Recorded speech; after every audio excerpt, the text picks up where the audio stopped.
The mining colony on Theta 7 was a quiet place where nothing exciting ever happened, and the Valkyrie people who lived there liked it that way because they were not warriors or fighters, but simple beings who wanted to live peaceful lives and raise their families in safety. The Valkyrie were gentle creatures with 4 arms and soft blue skin and large, dark eyes that showed kindness to everyone they met, and they had lived on this small moon for 3 generations doing the same work their grandparents had done before them, which was pulling rare crystals from deep inside the ground. These crystals were valuable to many species across the galaxy, and the Valkyrie traded them fairly with anyone who came to buy, and this trade had made them comfortable, but not rich because they never tried to cheat anyone or take more than they needed. Ambassador Kethra was an old Valkyrie who had served his people for many years, and on this particular morning, he was sitting in his office looking at lists of shipments that would go out to different planets in the coming weeks, and he was thinking about his grandson, who would soon be old enough to start learning the family trade. The morning sun of Theta 7 came through his window and made warm patterns on his desk, and Kethra smiled because it was a good day, and there was no reason to think it would become anything other than a good day. He was wrong about that. The first sign of trouble came as a distant boom that shook the walls of his office and made the cup on his desk rattle and spill some of the hot drink inside it, and Kethra stood up quickly because he had never heard such a sound in all his years on the colony. He went to his window and looked up at the sky, and what he saw there made his 4 hearts stop beating for a moment, because the great dome that protected the colony from the cold emptiness of space had a hole in it, and fire was spreading along the edges of that hole. Ships were coming down from above, and they were not trading ships or friendly visitors, but dark vessels covered in weapons and moving with the speed of predators who have found their prey. The Khazari raiders had come to Theta 7.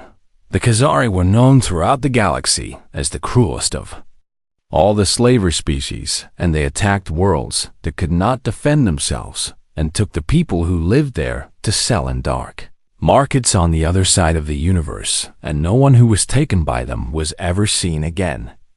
Kethra ran from his office and into the streets where other Valkyrie were already screaming and running in all directions, because more plasma bolts were falling from the sky, and buildings were exploding, and the air was filling with smoke and dust.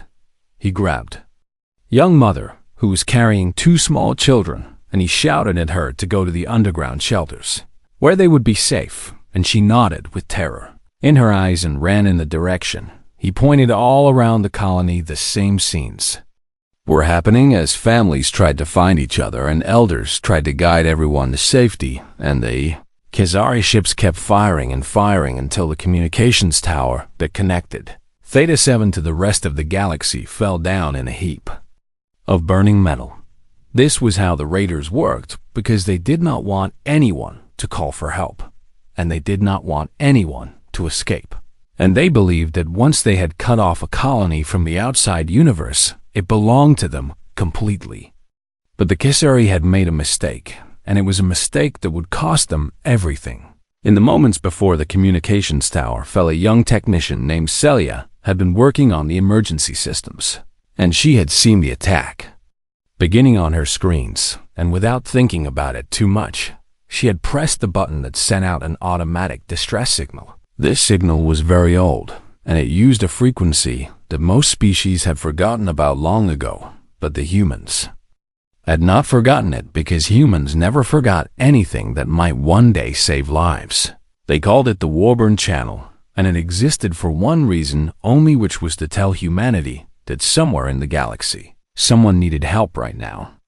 The signal shot out into space faster than the Khazari could stop it, and it carried a simple message that said only the location of Theta 7 and the words that every human knew meant the worst kind of emergency. By the time the tower fell, the signal was already millions of kilometers away and moving toward human space, and Celia did not know if anyone would hear it or if anyone would care. But she had done what she could. Above the colony, the Khazari commander, whose name was Vexol, looked down at the destruction his ships had caused, and he felt satisfied because this raid was going exactly as planned. He was a tall creature, covered in dark scales, with yellow eyes that held no mercy, and he had destroyed many colonies before this. And he expected this one to be no different from the others. His tactical officer reported that all communications had been cut, and that the Valkyrie were retreating to underground shelters, and Vexol smiled his terrible smile because shelters would not save them from what was coming. He ordered his ships to surround the colony completely so that no one could escape, and then he broadcast a message to the terrified people below, telling them that they had two choices. They could surrender now and come out peacefully to be taken away, or they could hide in their shelters and be dragged out by force, and either way, they would belong to the Khazari by the end of the week. In the shelters, 12,000 Valkyrie huddled together in fear, and they held their children close, and they wondered if anyone in the universe knew what was happening to them, and if anyone would come to save them.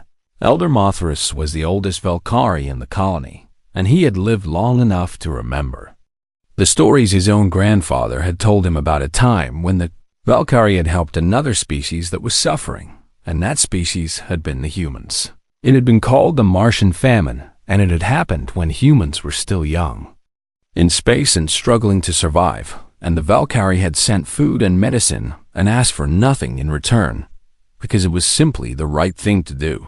Mothras wondered now if the humans remembered that kindness, or if they had forgotten it. Like so many other things are forgotten when times are good, and there is no need to remember old debts.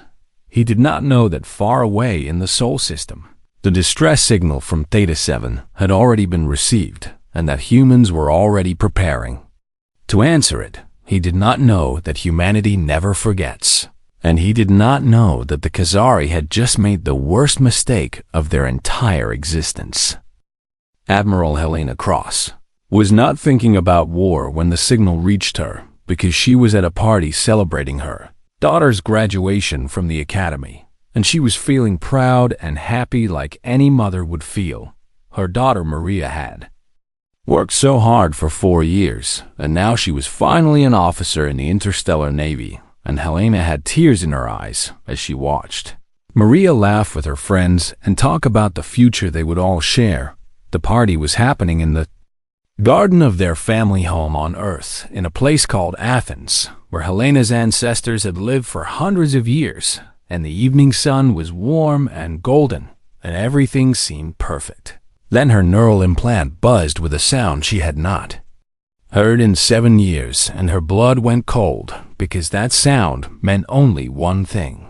Priority Omega. She excused herself quietly so that Maria would not worry, and she walked into the house and found a private room, and she opened the message that was waiting for her, and what she read made her forget completely about the party and the celebration and everything else. The message was short, and it contained only the information that mattered, which was that the Valkyrie colony on Theta 7 was under attack by Khazari raiders, and that a distress signal had been sent on the Warborn channel. Helena stood very still for a moment as memories flooded through her mind, because she knew the history of the Valkyrie and humanity better than most people did. Her own grandmother had been a child on Mars during the Great Famine when the colony's food production had failed, and millions of humans were dying slowly from hunger, and the rest of the galaxy had turned away because humans were new and unimportant and not worth saving. But the Valkyrie had not turned away.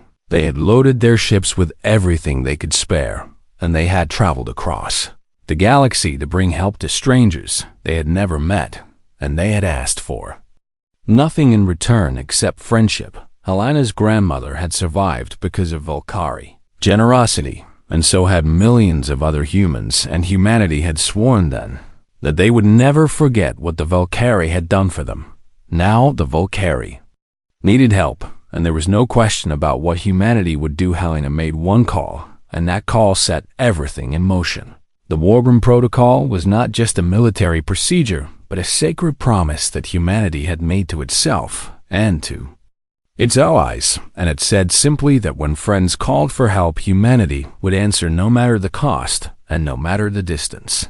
Within 1 hour of that call, being made the greatest military mobilization in human history began across 17 star systems. Human dreadnoughts received the activation signal, and their crews stopped whatever they were doing and began preparing for war. The INS Thermopylae was running patrol along the outer rim when her captain received the message, and he immediately ordered all crew to battle stations and changed course for the rendezvous point. The INS, remember, Stalingrad, was docked at a space station for repairs, but her captain declared the ship ready for action and ordered the repair crews to work faster than they had ever worked before. The INS Wounded Knee was escorting a convoy of civilian transports, but her captain handed over that duty to a smaller vessel and turned his great ship toward the stars where the Valkyrie were waiting. The INS Defiance was on a training exercise with new recruits, but those recruits were about to get their education in real combat instead of simulations. Ship after ship after ship responded to the call, and their names were names that carried the weight of human history and human sacrifice and human determination to never give up. These ships were not named for victories or for glory, but for moments when humans had stood against impossible odds and refused to surrender, and those names reminded every crew member of what it meant to be. Warborn Admiral Cross returned to the party, just long enough to hug her daughter and tell her that duty was calling, and Maria understood because she was a Navy officer now too, and she knew that some calls could not be ignored. Helena took a transport to orbit where her flagship was waiting for her, and that flagship was the greatest warship humanity had ever built, and its name was the INS Unconquered. She stepped onto the bridge, and every officer there stood at attention because they knew why she had come, and they were ready to follow her wherever she led them. Helena looked at the tactical display that showed 23 green dots representing human dreadnoughts scattered across 4 sectors of space, and she looked at the single red dot that marked Theta 7, and the distance between them seemed impossibly large. But impossible was just a word, and humans had never let words stop them before. She gave the order that would echo through history, and her voice was calm and certain because this was what she had trained for her entire life. Set course for Theta 7 at maximum burn, and all ships are to maintain formation, and we will bring everyone home. The bridge crew repeated her orders, and the great engines of the Unconquered roared to life, and the ship began to move faster than it had ever moved before. Across the fleet, every other dreadnought did the same thing, and together they formed an arrow of steel and fire pointed at the heart of Kasari territory. In the engine rooms of these mighty ships, human engineers pushed their reactors beyond safe limits because they knew that every minute they saved might mean lives rescued, and every hour they wasted might mean friends lost forever. The journey to Theta 7 would take days even at maximum speed, and no one knew if the Valkyrie could survive that long, but every human in the fleet was determined to try on the bridge of the Unconquered Admiral. Cross stood watching the stars streak past her windows, and she thought about her grandmother and the stories she had told about starving on Mars and about the strange blue-skinned aliens who had come with food when everyone else had abandoned them. We remember, Helena whispered to herself and to the ghosts of all the humans who had survived because of Valkyrie kindness. We will always remember. And far ahead in the darkness of space, the Kasari raiders continued their siege of Theta 7 completely unaware that death was coming for them at the speed of human gratitude. They would learn soon enough what it meant to threaten the friends of humanity. They would learn what it meant to face the Warborn. Captain Marcus Chun had been a Navy officer for 25 years, and in all that time, he had never heard the Warborn signal until the moment it came screaming through the communications systems of his ship, the INS Thermopylae. He was in his quarters, reading a letter from his son when the alarm sounded, and at first, he thought it must be a drill because the Warborn protocol had not been activated in his lifetime, and many people believed it never would be. But when he reached the bridge and saw the faces of his crew, He knew this was not a drill, because they all had the same look in their eyes, which was a mixture of fear and determination, and something else. That might have been pride. His communications officer was a young woman named Lieutenant Park, and her hands were shaking as she confirmed the signal, but her voice was steady when she spoke. Warborn Protocol confirmed, Captain, and the Valkyrie colony on Theta 7 is under attack by Kisari. Raiders, and Admiral Cross has ordered all Dreadnoughts to rendezvous and proceed at maximum speed. Chun felt something stir in his chest that he had not felt in many years, and it was the feeling of purpose that comes when you know exactly what you must do and why you must do it. He had trained 4,000 crew members aboard the Thermopylae, and he had always told them that their job was to protect those who could not protect themselves. And now that abstract idea was about to become very real. Set course for the rendezvous. Point and all hands to battle stations, and I want this ship ready for combat in 1 hour. His crew moved like they had never moved before because they understood what was at stake, and they did not want to be the ones who arrived too late to help. Across the galaxy, the same scenes were playing out on 22 other dreadnoughts as captains gave orders and crews prepared for war. On the Inn's last stand, the situation was complicated because the ship was still in dry dock with hull plates being welded into place, and Captain Rodriguez was told by the station commander that his ship was not ready to fly. Rodriguez looked at the station commander, and his eyes were hard as stone when he replied, "My ship will fly today, and if those plates are not welded when we leave, then my engineers will finish the job in transit, but we are going to Theta 7, and nothing in this universe will stop us." The station commander started to argue, but something in Rodriguez's face made him stop. And instead, he ordered every available welder to work on the last stand, and they finished in 3 hours, what should have taken 3 days. On the Inn's Humanities Fire, Captain Amara Washington was in the middle of a diplomatic meeting with representatives from the consortium, which was an alliance of wealthy trading species who had important business with humanity. When the Warborn signal came, she stood up from the table and apologized to the delegates and told them that the meeting would have to continue another time because humanity had more important things to do. One of the delegates was confused and asked, what could possibly be more important than the trade agreement they were discussing? And Captain Washington looked at him with pity. In her eyes, our friends are dying, and you ask what is more important than money, and I hope you never learn the answer to that question the way the Khazari are about to learn it. She left the room, and within the hour, the Humanities Fire was burning toward Theta 7 at speeds that made the consortium delegates gasp in amazement. On the Inn's Remember Earth, Captain Singh was running patrol in a quiet sector when the signal reached him, and he did not hesitate for even 1 second before changing course. His first officer asked if they should request confirmation from command, and Singh shook his head. The Warborn signal is all the confirmation we need, and besides, command is probably too busy coordinating the fleet to answer questions from every captain, and we know what we must do, so we will do it. The Remember Earth turned her great bulk toward the distant star, where Theta 7 orbited, and her engines flared with blue fire, and she began the long journey that would take her to battle. 23 ships in total answered the call, and they came from everywhere in human space. Some were fresh from resupply with full weapons and eager crews, and some were battle-worn from long patrols with tired crews who found new energy when they learned why they were being summoned.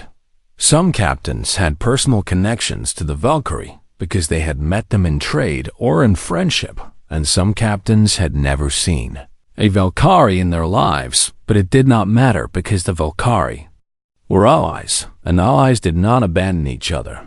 The fleet began to gather at a point in deep space between the human systems and Theta 7, and as each ship arrived, the tactical displays grew more impressive. 23 dreadnoughts represented more firepower than most species could imagine, because humans built their warships big and powerful and filled them with weapons that could crack moons in half.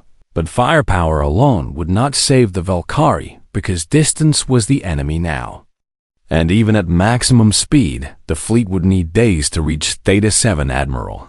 Cross studied the calculations and her heart sank because the numbers told her a terrible truth, which was that if they traveled at safe speeds, they would arrive too late and find only corpses and empty shelters.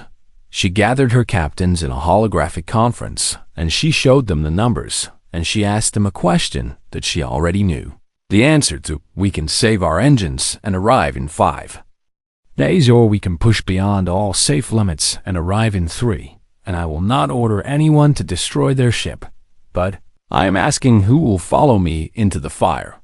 Every captain raised their hand without hesitation because they were Warborn, and this was what they had been born to do. The fleet adjusted course and increased speed, and the engines began to scream with the strain, but no one slowed down and no one looked back. Theta 7 was waiting, and humanity was coming, and the stars themselves seemed to part before the fury of the advancing fleet. On every ship, crews worked around the clock to keep their vessels flying, and engineers performed miracles with spare parts and determination, and doctors prepared their medical bays for casualties that they hoped would not come. And in the hearts of every human in the fleet, a single thought burned brighter than their engines: no ally dies alone. On Theta 7, the situation grew worse with every passing hour as the Kisari raiders tightened their grip on the colony, and Commander Vexul grew impatient with the Valkyrie resistance. He had expected the gentle miners to surrender quickly because that was what weak species always did when faced with overwhelming force. But these Valkyrie were proving more stubborn than he had anticipated. They refused to come out of their shelters, and they refused to respond to his demands, and this made Vexul angry because he had a schedule to keep, and the main slaver fleet was arriving in 3 days to collect the cargo. He decided that it was time to show the Valkyrie what happened to those who defied the Kisari. He ordered a squad of his best soldiers to breach the eastern shelter complex and drag out enough prisoners to make the others understand that resistance was useless and that their fate was already sealed. The Kisari soldiers were brutal creatures bred for violence, and they carried weapons that could cut through metal like water, and they felt no pity and no mercy for the beings they hunted. They burned through the shelter door in minutes and rushed inside, expecting to find cowering families ready to be taken. But what they found instead surprised them. Elder Mothra stood in the corridor blocking their path, and behind him stood 50 other Valkyrie who had refused to run and who had decided that they would rather die standing than live as slaves. Mothra was old, and his forearms trembled with age and fear, but his voice was strong when he spoke to the invaders. "You will not take our children, and you will have to kill me before I let you pass." The Kisari soldiers laughed at this old creature, who thought he could stop them with words, and their leader raised his weapon to shoot Mothra down. But then something unexpected happened. A young Valkyrie female threw herself at the soldier and knocked his aim aside, and the shot went wild and hit the wall instead of Mothra, and before the Kisari could react, other Valkyrie were grabbing tools and rocks and anything they could find to fight back. The battle in the corridor was short and terrible, and the Kisari won because they had weapons and training, and the Valkyrie had only courage, but the victory cost the raiders 3 soldiers. And that was 3 more than they had expected to lose. When Vexul heard about this, he was furious, and he ordered his ships to fire on the shelter complex as punishment. But his tactical officer warned him that destroying the shelters would kill the very cargo they had come to collect. So instead, Vexul broadcast a new message to the colony, telling them that for every hour they continued to resist, he would execute 10 of the prisoners they had already captured, and he would make sure the rest of the colony could hear their screams. In the shelters, the Valkyrie listened to this message, and many of them wept because they knew that Vexul was not bluffing, and they knew that their friends and family members were going to die because of their resistance. But Elder Mothra gathered the people around him, and he told them something that gave them hope. The communications tower fell. Someone sent a distress signal, and I do not know if anyone heard it, but I know that we sent it to the humans, and I know that humans do not forget their friends. A young male Valkyrie asked how Mothras could be sure that the humans would come even if they had heard the signal, because Theta 7 was far from human space, and the Valkyrie were not important enough for anyone to risk a war over. Mothras smiled sadly and told the story that his grandfather had told him about the Martian famine and about how the Valkyrie had helped humanity when no one else would. We did not help them because they were important, Mothras said. We helped them because they were suffering, and it was the right thing to do, and I believe that humans understand this better than any species in the galaxy. Deep in the damaged communication center, Celia was working frantically to repair what she could, and she had managed to access the logs from the emergency transmitter, and what she found there made her hearts race with hope. The signal had gone out and it had been received by a relay station in human space before the tower fell, and this meant that somewhere out there humans knew what was happening on Theta 7. She wanted to tell everyone, but she was afraid to give them false hope, because knowing that humans had received the signal was not the same as knowing that humans were coming to help. She decided to keep working and to pray that help would arrive before it was too late. Above the colony, the Kasari ships maintained their blockade, and Vexol watched the time passing, and he began the executions. He had promised because he was a creature of his word, even when his words were cruel. The screams of the dying echoed through the colony speakers and in the shelters. The Valkyrie held each other and cried, and some of them began to lose hope. But Mothras refused to give up, and he kept telling anyone who would listen that help was coming, and that they just needed to hold on a little longer. The humans will come, he said again and again. They will come because that is who they are. And far away in the void between stars, 23 human dreadnoughts were pushing their engines to the breaking point, and their crews were working without sleep, and their captains were staring at tactical displays, counting the hours until they could reach Theta 7. They could not hear the screams of the Valkyrie being executed, but they could imagine them, and that imagination drove them to push even harder and go even faster. Admiral Cross stood on the bridge of the Unconquered, and she looked at the distance remaining, and she knew that at their current speed, they would still arrive too late. She needed a miracle, and in the mind of a young lieutenant on one of her ships, that miracle was already taking shape. Chief Engineer Yuki Tanaka had not slept in 40 hours, and she was running on coffee and determination as she monitored the engine systems of the inns Unconquered, and what she saw on her displays was terrifying. The great reactors that powered the flagship were running hotter than they had ever run before, and the coolant systems were screaming warnings. Every few minutes, the AI that helped manage the ship kept telling her that catastrophic failure was possible if they maintained this speed. But Tanaka ignored the warnings because she knew what was at stake, and she knew that Admiral Cross needed every ounce of power the engines could provide. She walked through the engine room checking systems personally because she did not trust the automated reports, and her crew followed her with worried eyes because they had never seen their chief push the ship this hard. One of her junior engineers asked her if they should reduce speed to save the engines, and Tanaka looked at him with exhaustion in her eyes, but steel in her voice. If we reduce speed, we arrive 6 hours late, and 6 hours is enough time for the Khazari to kill everyone on that colony, so we are not reducing speed. And if these engines fail, then we will get out and push. The junior engineer did not ask again. Tanaka made her way to the bridge to give Admiral Cross her report, and what she had to say was not good news, but it was the truth, and Cross deserved to know the truth. Admiral, we can maintain this speed for another 18 hours, and after that we start losing ships to engine failure, and I'm sorry, but the laws of physics do not care about our mission. Cross looked at the tactical display and did the math in her head, and Her face grew pale because 18 hours would put them 6 hours short of Theta 7, which meant they would arrive 6 hours too late. 6 hours might as well be 6 years, because the Valkyrie would be dead or gone by. Then Cross thanked Tanaka for her honesty and told her to keep doing everything she could to maintain speed. And then she sat in her command chair and stared at the stars and tried to think of a solution across the fleet. Other engineers were having similar conversations with their captains, and the math was the same everywhere, because physics did not play favorites and every ship was facing the same impossible problem.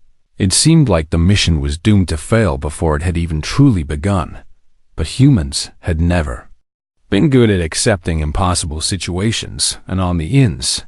Remember Stalingrad, a young navigation officer named Lieutenant Dara. Okonkwo was staring at her star charts and thinking thoughts that would have seemed insane to anyone else. Dara had studied theoretical physics at the academy before switching to navigation, and she had always been fascinated by the strange things that happened around massive objects like black holes and neutron stars.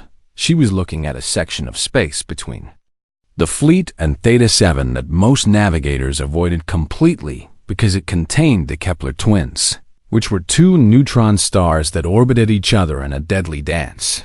The Kepler twins were famous for destroying ships that came too close because the gravitational forces they generated could tear metal apart like paper and rip crews to pieces before they even knew what was happening. Every navigation manual in the Navy said to stay far away from the Kepler twins, and every captain who valued their ship followed that advice. But Dara was looking at the twins differently because she was seeing something that the manuals never mentioned. If a ship approached the twins at exactly the right angle and exactly the right speed, it could use the massive gravitational forces as a slingshot that would accelerate it to speeds that should not be possible. It was a technique that had been used with small probes, but never with anything as large as a dreadnought because the calculations were incredibly complex and the margin for error was almost zero. One small mistake and the ship would be destroyed. Dara ran the numbers on her console, and then she ran them again, and then she ran them a third time because she could not believe what she was seeing. It was possible.